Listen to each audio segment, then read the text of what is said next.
Good morning, guys. It is early in the morning. I just finished my boot camp. Don't really have much makeup on. I'm finishing my protein shake, which is delicious. A couple of you have asked me for my Aldi haul if I liked the chocolate protein shake, and it's actually pretty good. So this is just chocolate protein powder, 1 scoop, which is 30 grams of protein, some strawberries, I think like 4 strawberries, a banana, and water. And it's delicious. I had to have 20 grams of protein within 20 minutes of finishing my workout, so it's perfect. All right, so it is Dumbing Debt Friday, and I think all of you know me, but I have a lot of new subscribers who haven't had a Dumbing Debt Friday yet. So this is where I answer your questions. This is where I get to interact with you guys. This is one of my favorite videos that I get to do because it's like a great give and take. And I get to answer your questions and just interact with you guys. So if you have any questions for me, please leave them down below in the comments. I'll be sure to answer them in an upcoming video. If you guys don't know me, I'm Kelly with Freedom in a Budget. I recently paid off all of my student loans. I am cash flowing a wedding. I'm trying to lose weight for a wedding and doing boot camp, and it's kicking my butt. I only have, I think, like 3 or 4 days left to boot camp, so not too much longer. And I'm filming this with wet hair, so excuse it. I'm sorry, guys. So first question is Sami TheBarefootRamble asks, she says, congratulations on your debt freedom. I have student loans, car payments, and some store cards that I'm paying right now. My student loans are an income-based repayment, and my income is low, so my payments are 0. I know Dave says to pay the lowest and work my way up, but should I create the minimum payment of my own to help with the interest? It is something I have not been able to find on his thoughts on. So yeah, this is something that he doesn't talk about too much, but you want to list your debts from smallest to largest. So depending on where this fits in your debts, depending on the total amount that you have left, that's where you want to fit into the debt snowball. So if it is your smallest debt, then you absolutely want to pay it. And what you would do for that is pay all the other minimums and then put your largest chunk of money into it. And if it's not, like say it's like halfway, like say your car loan is smaller and store card, just, you know what, reading this again, it's probably your largest loan. And I have mascara in my eye. It's probably your largest loan. Excuse me, guys, I'm sorry.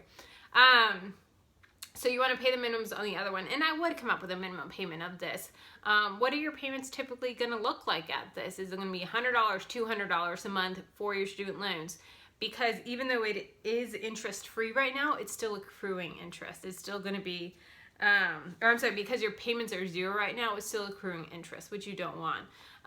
If you guys have seen a lot of my previous videos, my student loans almost doubled because of interest in deferring them. I deferred my student loans so many times. I didn't know what I was doing, and they racked up interest, and it was compound interest, which compound interest is amazing for savings, not for debt. Compound interest will kill you with debt. So definitely come up with a minimum payment for that. And if it is your smallest debt, then put that big chunk of money towards it. If you have any other questions with that, please leave another comment or send me an email and I can kind of dig into it a little bit more with you. Next question is Ella Gunter, and she asked, do you and Jayme plan on having kids? Yes, absolutely. I want a big family. My mom did daycare growing up and out of our house, so I grew up with like so many like brothers and sisters because there was always daycare kids, and I grew up with these kids. And it was just me and my sister, and then Jayme, just him and his brother. So both families only have 2 kids. So Jayme only wants 2 kids. And I've always wanted like 10 kids, like large amount of kids. I love kids. But Jayme's kind of worked me down a little bit. So ideally I would like to have 3 to 4. He would like 2. I'm okay with 2. I would just, any number larger than 1. I don't want just 1 child. But ideally 3 to 4 for me. And I'm totally open to adoption if, you know, that's what God would want for us. Deane asks, what is the hardest thing to give up or sacrifice on your debt-free journey? For me, it was saying no to friends. That was so hard for me. Just going out camping, going to Disney. We were only 2.5, 3 hours away from Disney World and in Orlando. And so it was so hard, going and saying no. And, yeah, the passes are $100, but then you have hotel and food and this and that. And I had friends that used to always say, but you're eating, at home. So what's the difference? You're still paying for food. Well, I can eat at home for less than $1 a meal. When I'm out there, it's like $10 a meal. So it is a big difference. And, those are sacrifices that you have to make. And it was embarrassing at times saying, no, we can't, sorry. And I know Jayme got frustrated multiple times by that.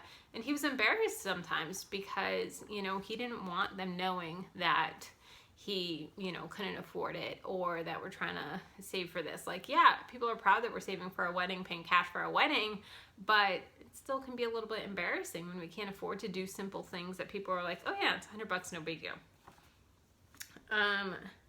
Let's see, Jenn Powers asks, how do you think your budget will change with no debt? So I have been debt-free now for 2 months, paid it off in March, and it's May now. It hasn't changed much because I'm still on a scorched earth budget because of my, my wedding. So every extra penny that I get is going to that wedding fund. And guys, make sure you check out my report card video next week. It is incredible how much I'm going to be able to put towards my wedding fund. I'm so excited.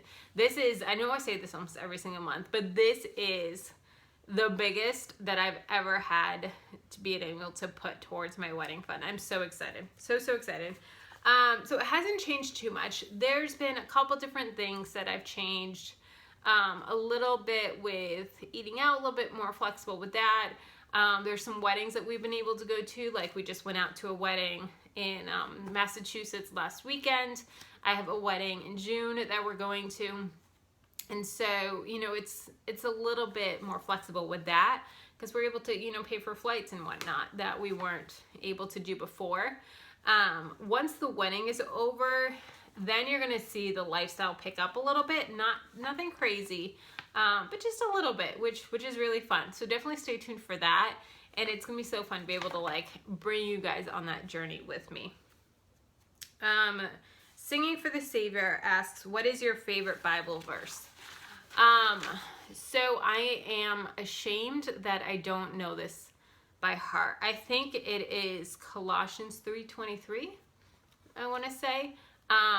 But it's working for God and not for man. And this was a verse that really, really hit home for me when I was working for just a terrible boss. He was a micromanager. He was just terrible. He would pick one person and a week, and he would hound you for a week, go back to old emails and be like, why'd you send that? Why'd you do this? Why'd you do that? And he was going back to stuff that when I first started, my first month of work, and was like, why did you only have this for numbers? What was that? And I was like, seriously, this was my first month of work. And then he was like, oh, okay. And just hounded us. So I had that verse in my cubicle, and I had to remind myself daily, I am working for God and not for him. And it's just been something that, I keep in the forefront of my mind of, whatever I'm doing it for God and not for myself and not for man, not for my boss, not for Jayme, not for anyone, but only for God. Let's see. Kristen Lila says, how long did it take you to become debt-free, and why inspired you to start the journey to become debt-free? So I graduated college in 2009. It's 2017 now. So that's 8 years that I've had student loans, but I really started aggressively paying them off in January of 2016. So it took about 1 year and 3 months to really aggressively pay them off. And the reason why I started the Dave Ramsey plan is we wanted to get married. Jayme and I talked about getting married and this and that, and my dad said, green light, go for it. His mom said, nope, I think you guys need to get your finances in order. You need to save. We had less than $1,000 in savings at that point. And she's like, you need $10,000. And we're like, excuse me? What? And So we really just, you know, wanted to prove to her that we could do it. And through that journey, we learned so much. And through that journey is when I found this community and, you know, started my own YouTube channel. And so it's just been so awesome.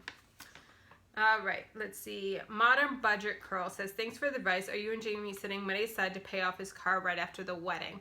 Yes. So he has a little bit of debt with his car. And then after we get married, we're going to pay that all off so that we are both debt-free going into marriage.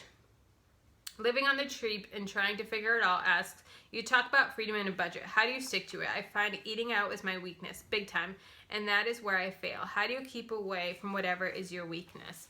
So awesome questions, and that's what I love about freedom and a budget. So that's why I chose this name, because I used to feel guilty about going to Marshall's, going to, you know, Chick-fil-A, going to Starbucks, going to these different places. And I was like racking up all these, you know, $5, $10, $15 payments. And I was like, this is crazy. I feel so guilty spending $5. Well, when I allocated, okay, I can have $25 for eating out and I can do whatever I want with that $25. So whether it be $25 for you or me or $100 or whatever it is, fit it into your budget. And once you spend it, it's gone. But you can do whatever you want with that money. And so you can go to Chick-fil-A every single time. You can go out and get steaks. You can go get seafood, ice cream, whatever you want. But once it's gone, it's gone. So that's where the freedom comes in. When you set that amount, you're golden. Let me know if that answers your question. All right, and we have some wins. I love some wins. All right, first one is from Sharon Walker. Oh my gosh, this woman, she's incredible. I feel like she comments on every single video. She's so encouraging. I love her comments. They lift me up so much. She is so sweet. And she sold items on Poshmark. And she said, thanks for your inspiration. That is so awesome, Sharon. Poshmark is cool. I've sold quite a bit on Poshmark. You'll see my report card. But I think I sold 2 items this month, which is cool. And then Janet and Eric said we pay off Eric's truck almost a year early, thankfully. Wow, that is so awesome. What a relief. Thank you for continually inspiring all of us, Kelly. I hope you and Jayme have a great weekend. That is so awesome. It is so freeing not having a car payment. Whew, they are not fun at all. And they are so high. Guys, car payments, not the way. No. So, Janet and Eric, awesome. Congratulations. I'm so excited for you. It is so fun to see you paying off your debts and everything. It's so awesome. So guys, if you have a question for me, please leave them down below in the comments. And if you have a win, please let me know. I'd love to share them with you, celebrate, and let's just kick some dead's butt. All right, I will talk to you guys later. Bye.